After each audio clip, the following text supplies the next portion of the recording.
지난주에는 다윗이 이스라엘의 왕이 된 후 중앙집권 체제를 구축하기 위해서 펼친 정책 가운데 두 가지를 살펴보았는데, 첫 번째는 수도를 헤브론에서 예루살렘으로 옮긴 것, 두 번째는 법궤를 예루살렘으로 옮긴 것이라고 이제 말씀을 드렸습니다. 오늘은 세 번째와 네 번째로 성전 건축 추진과 인구조사에 대해서 말씀을 드리겠습니다. 예루살렘의 성전을 짓기 전에 이스라엘에는 베델, 길갈, 단 등 이런 유명한 지방 성소가 있었습니다. 지방 성소가 여럿이었던 이유는 이스라엘의 정치 체제가 12지파 자치 제도였기 때문에 법궤를 한 곳에 머물러 있게 하지 않았고 지방 성소를 옮겨 다니게 했습니다. 그래서 성전이 아니라 성막에 법궤를 두었던 것을 우리가 알 수 있습니다. 그런데 오늘 우리가 이제 생각해 볼 말씀은 사무엘하 7장 1절에서 29절인데, 다윗이 이제 성전을 건축하려고 하는 이야기에 대해서 이제 말씀을 드리려고 합니다. 다윗은 왜 성전을 건축하려고 했을까?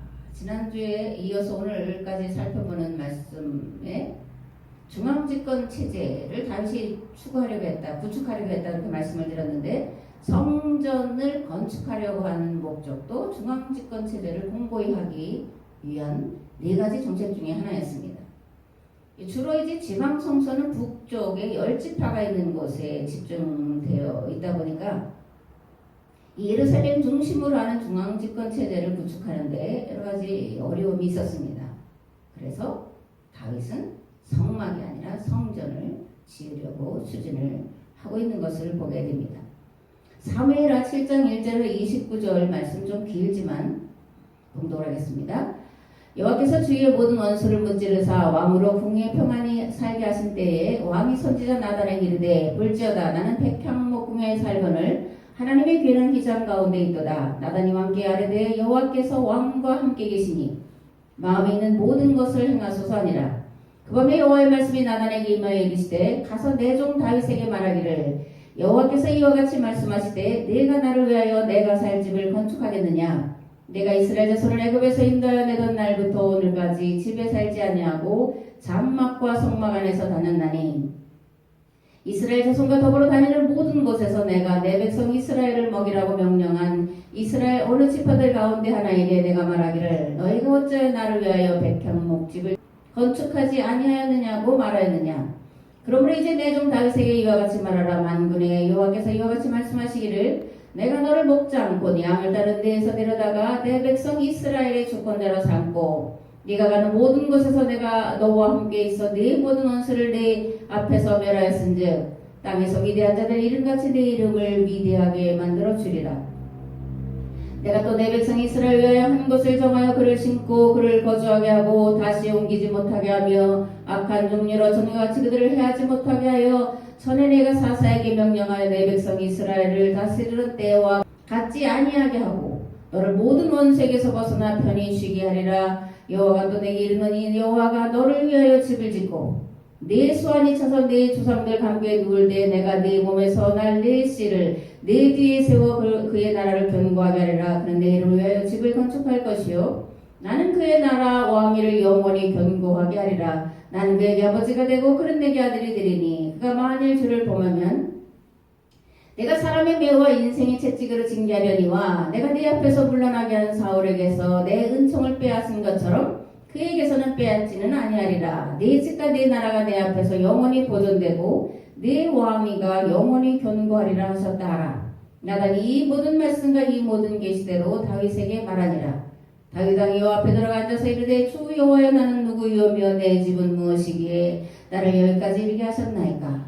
주 여호와여, 주께서 이것을 오히려 적게 여기시고 또 종의 집에 있을 먼 장래일까지도 말씀하셨나이다.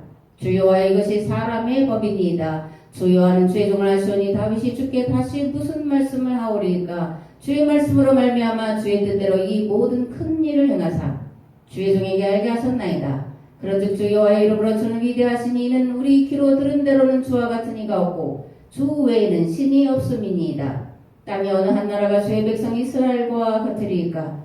하나님이 가서 구속하사 자기 백성으로 삼아 주의 명성을 내시며 그들을 위하여 큰 일을, 주의 땅을 위하여 두려운 일을 애국과 많은 나라들과 그의 신들에게서 구속하신 백성 앞에서 행하셨사오며 주께서 주의 백성 이스라엘을 세우사 영원히 주의 백성으로 삼으셨사오니 여호와여 주께서 그들의 하나님이 되셨나이다.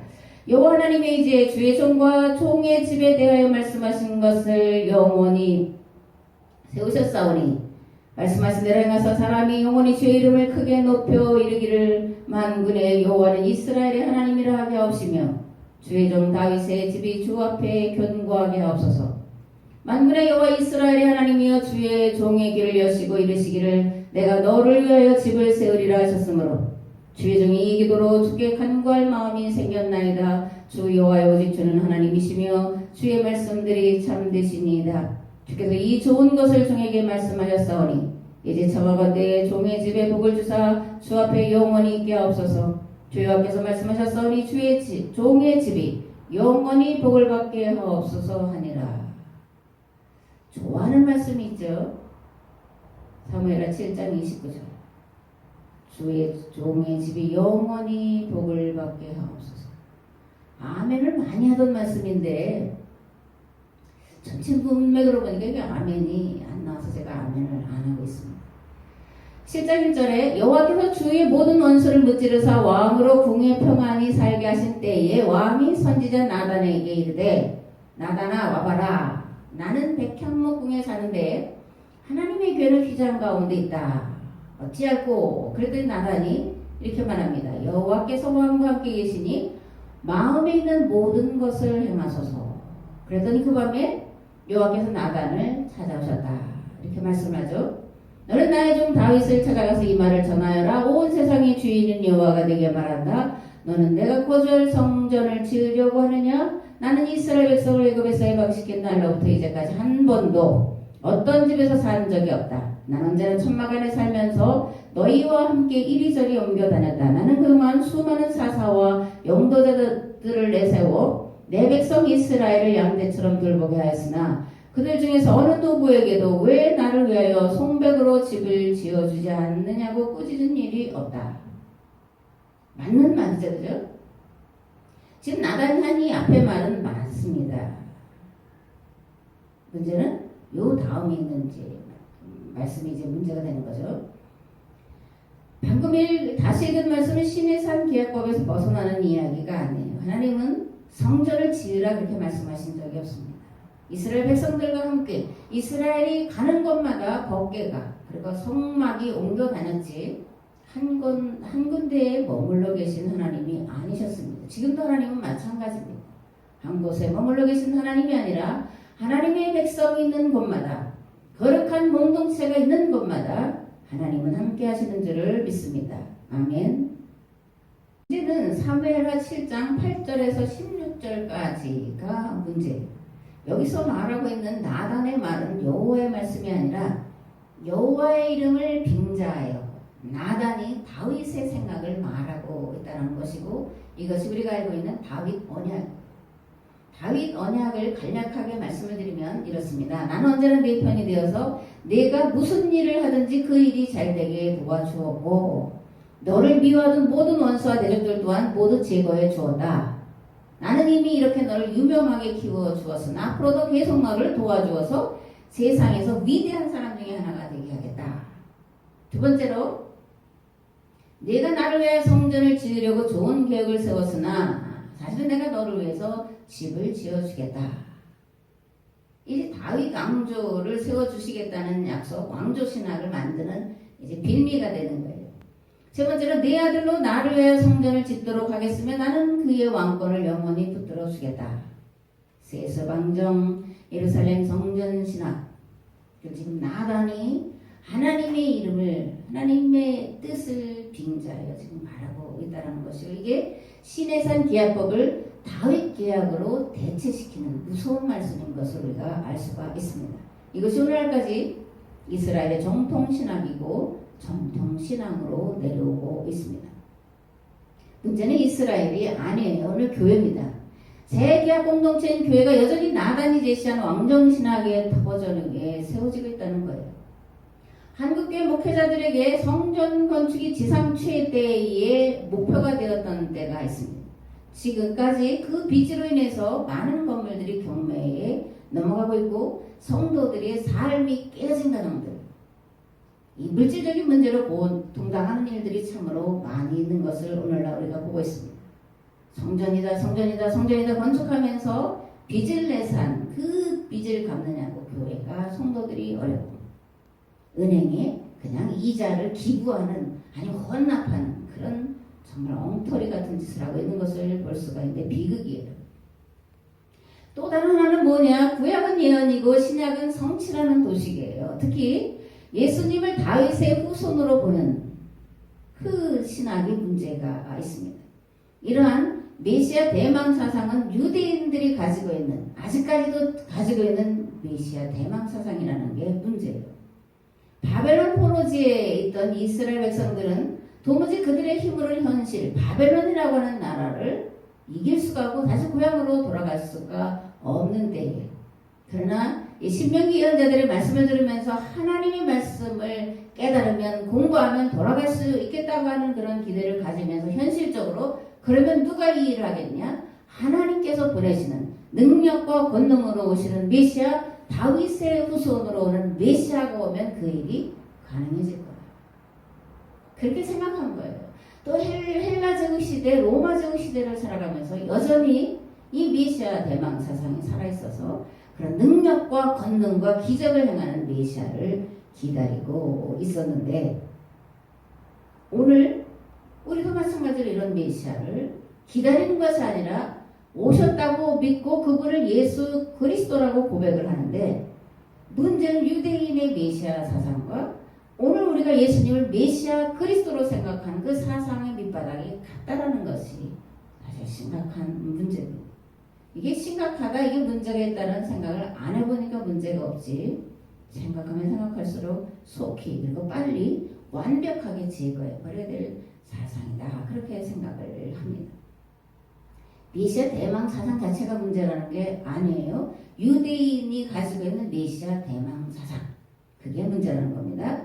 예수님은 우리에게 그리스도시고 메시아십니다. 그분을 통하지 않고서는 하나님께로 갈 수가 없습니다. 아멘. 여전히 심각한 문제가 있는데 우리가 믿고 고백하는 메시아이신 예수님이 오셔서 하실 일과 오셔서 하신 일에 대한 오해가 앞에서 말씀드린 것처럼 유대인이 여전히 갖고 있는 메시아 사상과 동일하다는 거예요. 메시아 대망 사상의 문제가 뭡니까? 신의 산 계약법, 계약 정신이 빠졌다는 거예요. 신의 산 계약법과 그 가운데 담겨있는 정신과 가치는 이 신의 산 계약 공동체를 통해서 온 세상을 구원하시겠다고 하나님 원대한 계획이에요. 그런데 이스라엘이 여전히 신봉하는 메시아 대망 사상은 온 세상 구원으로 향하지 않습니다. 오늘 교회의 구속사 신학과 신앙 또한 온 세상 구원을 지향하지 않습니다. 인구원, 그것도 영혼 구원에 머물러 있습니다. 내 문제를 해결해 주신 하나님, 나에게 복 주시는 하나님, 오로지 내 편이 되어주신 하나님, 영혼을 구원해 주신 하나님, 그 차원에 머물러 있을 뿐 계약법의 핵심인 세상과 세상 만물의 구원은 빠져버렸다는 거예요. 창세기 1장 1절과 요한복음 1장 1절 3절은 이렇게 말합니다. 태초에 하나님이 천지를 창조하시니라. 태초에 말씀이 계시니라. 이 말씀이 하나님과 함께였으니 이 말씀은 곧 하나님이시니라. 그가 태초에 하나님과 함께 계셨고 만물이 그로 말미암아 지은 바 되었으니 지은 것이 하나도 그가 없이는 된 것이 없느니라. 하나님의 눈가기는 항상 세상을 향하고 계시다는 것을 잊지 말아야 합니다. 만물이 탄식하는 소리를 듣고 계시다는 사실을 잊지 말아야 됩니다. 교회가 세상과 만물을 살리는 계약 공동체로 불림받았다고 하는 두렵고 떨리는 사실을 잊지 말아야 합니다. 아멘. 본문으로 돌아가서 나단, 예언자, 선지자 이렇게 나오죠. 이 나단이 누구인가? 또 갓이 나오는데 갓이 누군가? 우리가 생각을 해봐야 됩니다. 사무엘하 7장 1절에서 2절에 보면 여호와께서 주의 모든 원수를 물찌르사 왕으로 궁에 평안히 거하게 하실 때 나단을 불렀다. 앞에서 말씀드렸죠. 나는 백향목 궁에 사는데 하나님의 귀는 휘장 가운데 있구나. 어찌할까? 그랬더니 여호와께서 왕과 함께 계시니 왕의 마음에 있는 모든 것대로 왕의 뜻대로 행하소서. 나단이 이렇게 말합니다. 나단은 왜 이렇게 말할까?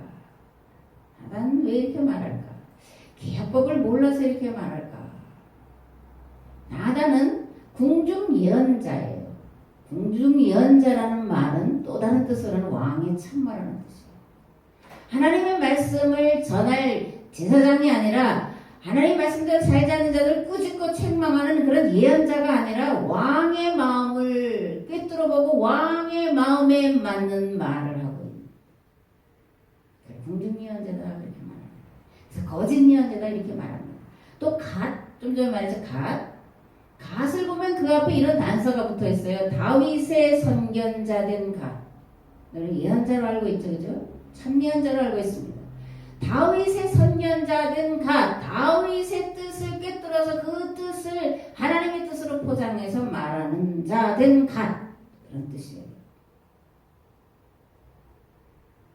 두 부류의 예언자가 왕정기에 등장하는데 한 부류는 시내산 계약법대로 살라고 그렇지 않으면 멸망한다고 심판이 있다고 예언하는 참 예언자들과 금방 말한 대로 왕의 참모가 돼서 왕의 뜻을 헤아리는 그래서 왕의 뜻을 하나님의 일을 빙자하여 말하는 거짓 예언자들, 공중 예언자들이 등장을 합니다. 이걸 우리가 이제 분별을 해내야 돼요. 다 틀린다는 말은 아닙니다. 그러나 핵심 속에 들어가면 시내산 계약법을 빼버리는 나단과 갓이 다윗 때에 등장하고 있는 것을 우리가 알아야 됩니다. 이 하나님의 말씀을 전하는 자들, 궁중 예언자들이든 아니면 참 예언자들이든 다 그들이 이제 계시다 이런 말을 쓰죠. 이 계시는 우리가 통상적으로 생각할 때 하나님께서 이렇게 말씀하시는 것을 이제 계시다.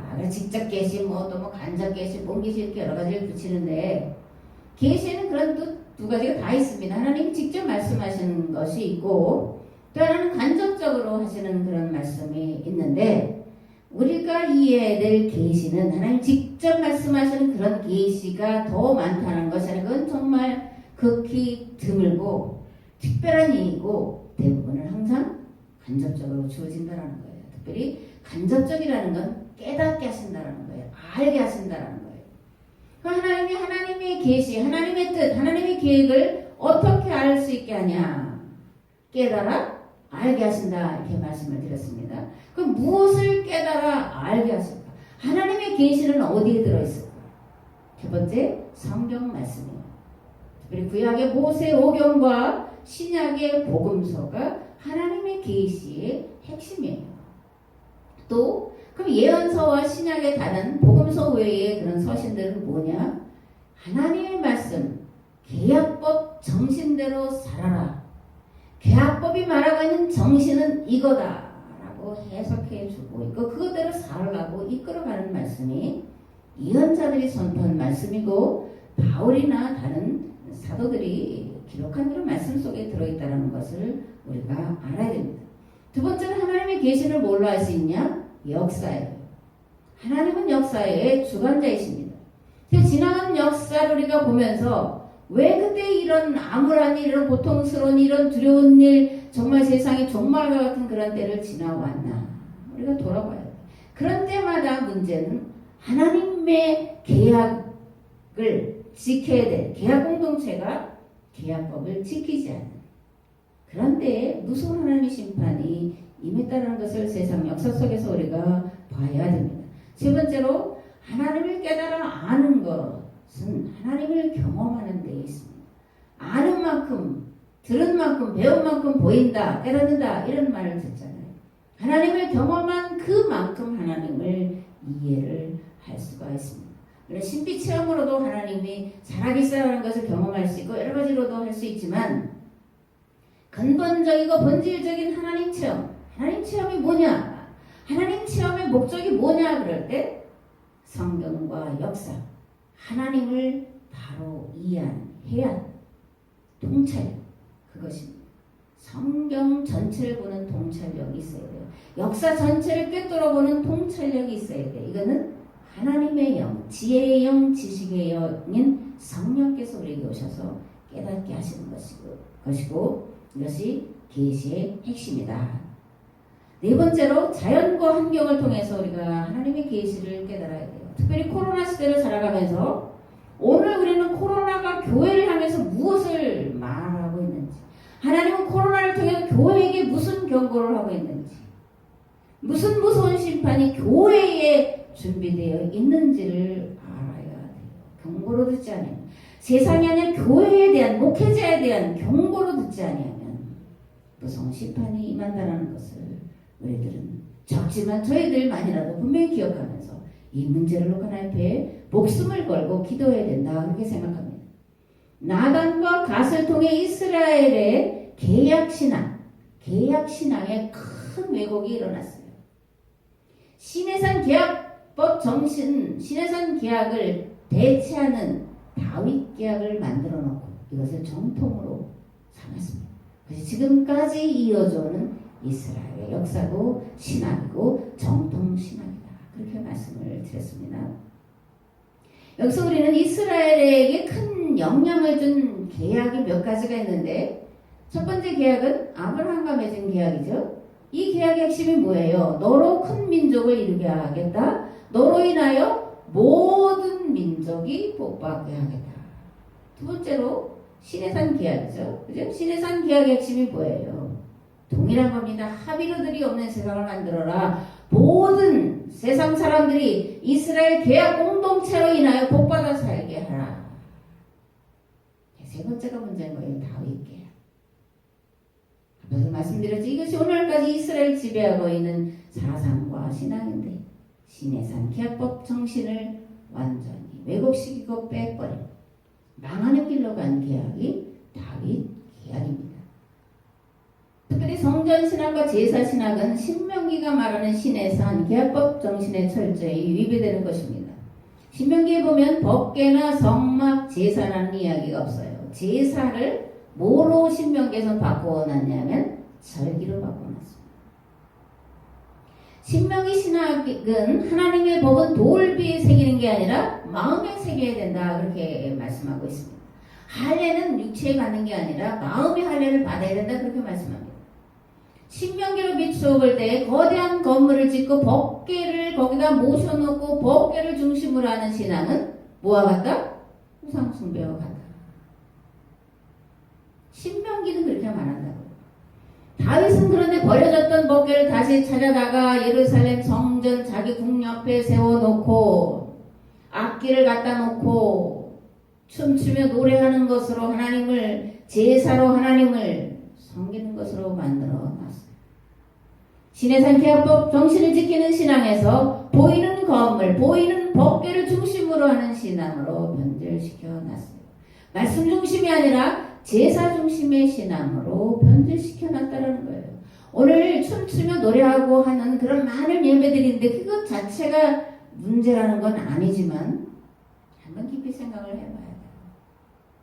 그걸 통해 정말 하나님 얼마나 만나는가, 하나님 말씀을 얼마나 이해하는가, 얼마나 회개에 이르는가 심각하게 고민을 해봐야 되는 문제예요. 하나님은 사람을 위해서 존재하시는 분이시고 사람을 섬기는 하나님이에요. 이게 우상종교와는 비교해서가 안 되는 그런 기독교 여호와 신앙만이 가지고 있는 유일한 거예요. 하나님은 사람을 위해서 존재하시는 분이고 사람을 섬기는 하나님이십니다. 아멘. 그 신의 산 계약법 정신은 제사가 중심이 아니고 자비와 긍휼을 실천하는 삶에 있어요. 신앙이 사람 위해서 있어야 되는 거지 사람이 신앙을 위해서 존재하는 게 아니라는 거예요. 하나님을 위해서 인간이 존재하는 게 아니라 사람을 위해서 존재하신 하나님이에요. 우리가 하나님을 예배하기 위해서, 하나님을 섬기기 위해서, 하나님 영광을 돌리기 위해서 산다라고 말하는데 한편 맞는 것 같지만 본질과는 다른 거예요. 우상중 거예요. 섬기시는 하나님, 섬기러 오신 하나님, 섬기시되 생명을 내어 주시기까지 섬기신 그 하나님, 우리가 주님으로 그리스도로 하나님으로 믿고 고백하고 그 하나님이 살아가신 십자가의 삶을 따라서 살기를 결단하고 살아가는 것이 성도예요. 하나님은 우리를 위해서 존재하시는 분이십니다. 우리가 하나님 위해서 존재하는 게 아니에요. 아멘. 사무엘하 7장 18절에서 29절은 나단이 예언하고 있는 이 예언에 이제 다윗이 감사해서 기도하는 기도가 길게 기록이 되어 있습니다. 그런데 여기 이제 하나의 문제되는 장면이 있더라고요. 7장 18절에 보니까 이렇게 돼 있어요. 다윗 왕이 여호와 앞에 들어가 앉아서 이르되, 이게 뭐가 문제일까요? 다윗 왕이 여호와 앞에 들어가 앉아서 이르되, 이게 뭐가 문제죠? 이걸 현대 성경으로 보니까 이렇게 돼 있더라고요. 성막으로 들어가 법궤 위에 그룹들 위에 앉아 계시는 여호와 앞에 꿇어 앉아. 뭔 뜻이에요? 지성소는 누가 들어가는 거죠? 언제 들어가지? 대제사장이 1년에 한 번 들어가서 대속죄일을 선포하는, 하나님 앞에 이스라엘 백성들의 죄를 고하고 용서받고 나와서 속죄를, 대속을 선포하는 날에 한 번 대제사장이 들어가요. 그런데 지금 누가 들어가 앉았어요? 다윗이 들어가 앉았어요. 지난주에 에봇을 다윗이 입고 춤췄다 그랬죠. 에봇은 제사장이 입는 옷인데 다윗이 입고 춤을 춰. 미친 듯이 춤을 춰. 오늘은 또 보니까 지성소에 들어가 앉아가지고 하나님께 기도를 해요. 영원히 내 자손들이 왕되게 해주세요. 영원히 왕권을 이어가게 해주세요. 가는 곳마다 원수들을 물리치게 해주세요. 그 다윗이 원수로 삼은 나라가 사람들이 누구냐고요? 주변 나라잖아요. 그럼 가는 곳마다 주변 나라들 다 정복해서 이기게 해주세요. 내 원수를 갚아주세요. 내 원수 앞에 상을 베풀어서 먹고 마시게 해주세요. 이게 다윗의 기도예요. 깊이 생각을 해볼 문제도 아니에요, 사실. 옛 계약 공동체 이스라엘을 태동시킨 것은 여호와 하나님과 아브라함과 맺은 계약이죠, 그죠? 중요한 계약이 있다고 그랬습니다. 이스라엘에 아브라함과 맺은 계약이에요. 이 계약이 가리키는 것이 어디냐? 모든 세상을 복받게 하라는 거예요. 아브라함과 맺은 계약의 핵심은 앞에도 말씀드렸지만 너로 인하여 모든 족속이 복을 받게 하겠다, 그런 거죠. 이 아브라함과 맺은 계약은 아브라함에게 주신 축복의 말씀이라고 우리가 이제 이해를 하죠. 축복의 말씀이긴 하지만 아브라함 개인에게 주시는 약속이 아니라는 거예요. 아브라함의 후손들에게 주시는 말씀인데 그 아브라함의 후손들은 누구냐? 다 아브라함의 신앙을 따라가는 사람들. 그들은 아브라함의 후손이다, 그렇게 말씀하는 거죠. 그 아브라함의 후손들을 통하여 세상을 복받게 하시겠다는 거예요. 그런데 다윗은 자기 자식으로 내 새끼들로 후손을 이어가면서 대대로 왕노릇 하게 해주세요. 그렇게 기도를 하고 있다는 거예요. 세상적이고 마귀적인 기도 뭐예요? 자기 자신만을 위한 거예요. 복받는 이야기는 간증 많이 나오는데 그 핵심에 있어서 빠진 게 뭐냐? 그래서 그 복이 어디로 향하여야 되느냐? 방향성을 제시하지 못하는 거예요. 그게 역사성이 없다는 말씀과도 같은 거예요. 왜 복을 받아야 돼요? 여러분들 복 받으시기를 원합니다. 복을 받되 정말 누구도 따라올 수 없는 그런 복을 받으시기를 바랍니다. 그것들을 통해서 세상을 구원하는 하나님의 도구로 사용하시기를 우리 주 예수 그리스도의 이름으로 축복합니다. 개인의 축복을 구하는 건 기복이에요. 그런 기도를 하는 건 기복신앙이고 기복종교에서 우상종교에서 하는 거예요. 이런 세상 만물들을 구원할 복을 구해야 되고 받아서 그 복을 세상에 전해야 될 줄을 믿습니다. 네 번째는 다윗이 이 중앙집권 체제를 공고히 하기 위해서 추진한 정책이 있는데 인구조사예요. 뭐 인구조사하는 게 뭔 문제야? 백성이 얼마나 됐는지 뭐 숫자를 세어보고 하는 게 뭔 문제일까? 그런데 이 인구조사를 백성들도 반발하고 하나님의 분노를 가져왔다, 이렇게 기록이 되어 있습니다. 사무엘하 24장을 보니까 이렇게 되어 있습니다. 여호와께서 다시 이스라엘을 향하여 진노하사 그들을 치시려고 다윗을 격동시키사 가서 인구를 조사하라, 이렇게 말씀하셨다, 그런 거예요. 그랬더니 인구 조사에 대해서 요압이 반대를 합니다. 하나님이 백성들이 더 많아야 되면 더 주실 거 아니냐? 이제까지 전쟁이 사람의 군대의 숫자에 무기의 그런 성능에 의지했던 거냐? 하나님이 함께 하셔서 한 게 아니냐? 근데 왜 또 인구 조사를 하고 그러냐? 그런데 이 다윗이 하도 닥달하면서 이제 하니까 인구조사를 하러 가죠.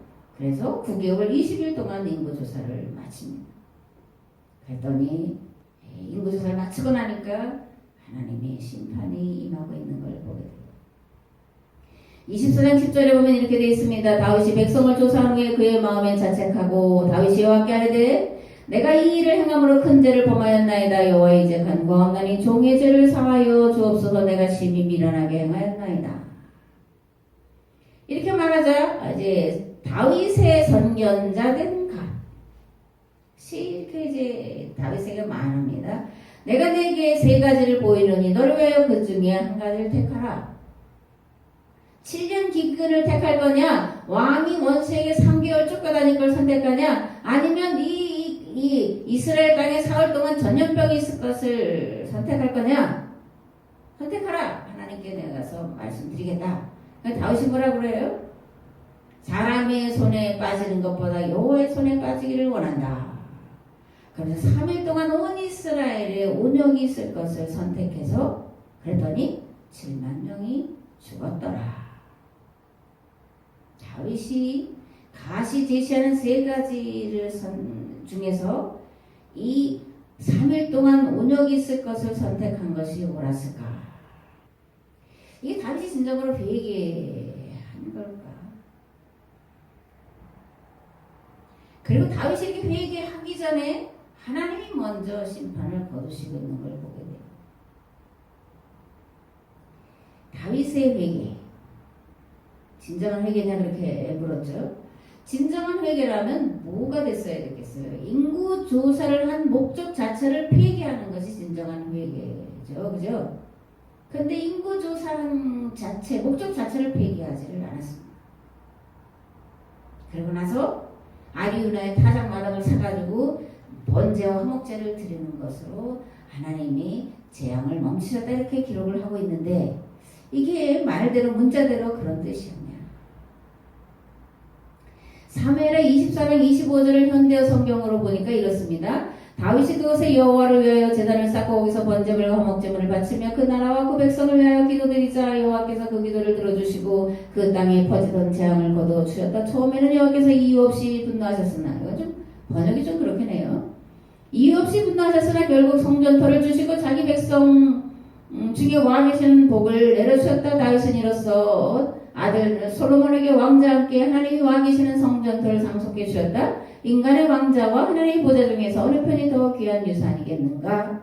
그 다윗의 아들 솔로몬은 바로 이 타작마당에다 성전을 건축하게 되었다. 이렇게 되어 있습니다. 그러니까 다윗이 아리우나의 타작마당을 사가지고 하나님 내가 잘못했습니다. 그러면서 번제와 화목제물을 드렸다. 그랬더니 그 성전터에 이제 솔로몬이 예루살렘 성전을 지었다. 이렇게 되어 있습니다. 아리우나는 여부스 사람이죠. 여부스 족속이 살던 예루살렘 성을 시온성을 다윗이 빼앗아서 다윗산 성으로 만들어 버리죠. 사실 여호수아 때에 이 여부스 사람들을 살려줬어요. 왜냐하면 그들이 여호수아가 제시하는 계약법을 받아들였기 때문에 그런 거예요. 글자는 그렇게 돼 있지 않습니다. 그런데 여호와의 계약법을 거부하는 사람들은 죽여라 그렇게 돼 있어요. 그들을 죽이라고 한 거예요. 그런데 그 계약법을 받아들인 자들은 살렸어요. 그래서 여부스 사람들은 계약법을 선포하는 여호수아의 말을 받아들였기 때문에 이스라엘과 함께 살면서 동화되어 살았음을 보게 됩니다. 그런데 방금도 말씀드렸지만 그것을 빼앗아서 다윗산성 개인의 소유를 삼고 이스라엘의 중앙집권 체제를 공고히 하는 성전 지을 터로 아리우나의 타작마당을 사고 있는 것을 보게 됩니다. 진정한 회개가 뭐예요? 다윗이 진정으로 회개하고 있다고 회개했다고 지금 말씀이 기록하고 있는가? 이스라엘은 그렇게 받아들일 수가 있어요. 거듭말하지만 이 이야기를 기록하는 건 바벨론 포로지예요. 거기서 이 다윗을 부정적으로 말할 수가 없어요. 성전을 부정적으로 말할 수가 없어요. 다윗과 성전, 이스라엘과 하나님과 같은 것을 이들이 받아들이면서 기록을 하고 있기 때문에 이전 유대인들이 이렇게 보는 거예요. 오늘 우리 또 이렇게 보라고 하는 게 아니에요. 아니라는 건 신해산 계약법과 비교해서 이 말씀을 보면 이것은 이스라엘이 그대로 받아들인 거지 오늘 우리에게 그리고 하나님 본래 말씀하시는 것과는 다르다는 것을 우리가 알아야 됩니다. 다윗의 인구조사, 뭐가 문제일까요? 다윗이 인구를 조사하면서 행정구역을 재편하려는 의도를 가지고 있었던 거예요. 세금을 더 많이 걷기 위해서, 징병과 노역을 강화하기 위해서, 그것을 용이하게 하기 위해서 인구조사를 했다는 거예요. 하나님이 싫어하는 것이 있습니다. 억압과 착취, 노동력 착취, 세금 착취, 수많은 군대를 양성해서 주변 나라를 침략하고 약탈하는 정복전쟁, 이런 것들은 합의들을 만들어내는 것이기 때문에, 가정을 깨트리는 것이기 때문에, 백성들의 삶을 피폐하게 만드는 것이기 때문에 하나님 가장 싫어하는 거예요. 그런데 다윗이 그 짓을 하고 있다는 거예요. 여러 말씀드리고 계속해서 말씀드릴 게 있어요. 여호와의 뜻이 뭐예요? 하나님의 이름이 여호와인데, 나는 여호와 하나님이다. 그래서 빠잖아요. 레위기도 보면 나는 너희 하나님 되려고 너희를 애굽 땅에서 인도해낸 여호와라. 나는 너를 애굽 땅 종되었던 집에서 인도해낸 네 하나님, 노예들의 하나님, 하비루의 하나님이다. 이게 신명기뿐만이 아니라 모세오경에서 하나님의 하나님을 스스로 말씀하시는 그런 말씀입니다. 출애굽기 34장 6절 말씀드리고 또 말씀드립니다. 나는 여호와이다. 불쌍한 이들을 한없이 측은히 여기며 가난한 이들을 바라보면 가슴 아파 견디지 못하는 하나님이다. 어지간해서는 화를 내지 않고 한결같은 사랑으로 사랑하고 진실이 흘러넘치는 하나님이다. 아멘. 다윗이 왕이 된 뒤에 시행한 중앙집권 정책, 즉 자신의 왕권을 강화하기 위해서 시행한 제도들은 하나같이 신해산 계약법과 그 정신을 훼손시키는 용서받지 못할 죄목들이었습니다. 그런데도 오늘 우리는 여전히 다윗을 본받아야 될 신앙의 모델로 생각하고 있습니다. 다윗과 같이 기도하여 응답받고 복받아 누리며 살기를 소원하고 기도하고 있습니다. 제가 이 사무엘 7장 29절을 왜 기억하는지 알아요? 사무엘하 7장 29절. 제 생각과 같아요. 사무엘하 7장 29절. 주의 종이 영원히 복을 받게 하옵소서. 나와 내 새끼들이 복받게 하옵소서. 영원히 왕노릇 하면서 세상의 모든 사람 중에 가장 위대한 자가 되게 하옵소서. 아멘, 아멘 그렇잖아요. 신해산 계약법 정신과 맞냐? 그럴 때는 아멘이 나올 수가 없다. 세상은 종말을 향하고 있고 믿는 우리는 영원히 하나님 나라로 들어갈 때가 가까웠다고 생각하며 그날과 시를 고대하는 게 오늘 한국교회의 현실 아닌가요? 세계 기독교인들이 바라고 고대하는 그 현실 아니냐고요. 우리는 영원 구원 받았으니까 영원 구원 받아 이제 하나님 나라가 임하면 세상은 멸망이면 천국으로 올라가는데 뭐가 문제야? 지금은 교회가 이러한 잘못된 신앙, 잘못된 신학에서 죽음의 잠에서 깨어날 마지막 때인 줄을 믿습니다. 하나님의 법을 어기고 멸망으로 치닫고 있다는 것을 두렵고 떨림으로 직시할 마지막 기회다. 그렇게 생각합니다. 영원히 구원받아 천국에 들어가는 때가 아니라 교회 공동체를 향한 심판과 멸망의 때가 가까웠다는 것을 깨달을 마지막 때입니다. 그러나 소망은 여전히 작은 불꽃처럼 남아 있습니다. 대초에 하나님 천지를 창조하시니라. 땅이 혼돈하고 공허하며 흑암이 깊음 위에 있고 하나님의 영은 수면 위에 운행하시니라. 아멘. 하나님 오늘도 살아계셔서 진정으로 회개하는, 특별히 이 시대와 만물을 바라보며 교회 공동체, 내 가정 공동체의 죄로 깨닫고 가슴을 찢는 자들의 기도를 들으셔서 세상과 만물을 구원할 그 길을 반드시 속히 제시하시고 깨달아 시행하게 하실 줄을 믿습니다. 이는 길과 진리와 생명 되신 예수 그리스도의 은혜와 아버지 하나님의 무한하시고 극진하신 사랑하심과 성령님의 감화, 감동, 교통, 역사심, 다윗을 돌아보면서 오늘 우리의 신앙이 무엇이 문제인지 깨닫게 하셔서 그 말씀대로 살기를 결단하고 돌아가는 우리의 삶의 자리 위에, 이 교회 위에, 이 나라, 이 민족 위에 이제부터 영원토록 함께 하옵시기를 간절히 축원하옵나이다. 아멘.